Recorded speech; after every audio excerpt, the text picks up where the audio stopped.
behold, I sent the promise of my Father upon you, but you tarry in the city. Tarry in the city. Wait on the Lord. Amen. The Spirit is promised. Jesus is promising the Spirit of God. But you have to wait. Wait until it's on his clock to do so. Amen. You can't rush God. We have to wait on God. Sometimes your blessings are delayed. Amen.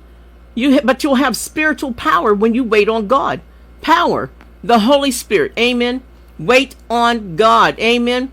Before Jesus sends you, he opens you. Before the work comes the word. Amen. Hallelujah. We are not just hearers or observers. We are witnesses and carriers of power. Now, after the order of Melchizedek I was talking about earlier, which is higher, it's a higher order than the order of Aaron, the priesthood of Aaron, or the priesthood of the law. Amen. Hallelujah.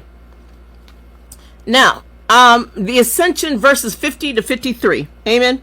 And he led them out as far as Bethany, and he lifted up his hands and blessed them. And it came to pass, while he blessed them, they departed for them and carried up into heaven. He went to heaven in front of them. And that wasn't magic. Amen. And they worshipped him and returned to Jerusalem with great joy. Here comes the joy. Hallelujah. When you see Jesus, gotta have joy. And were continually in the temple praising and blessing God. Amen.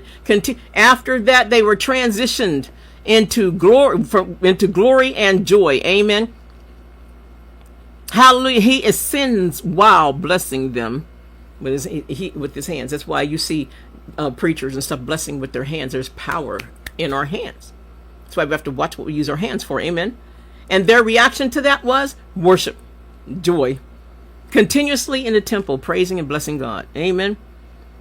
The key point, the last thing Jesus did was bless them, and the first thing they did was worship. Amen. He blesses them into a higher, listen to this, write it down.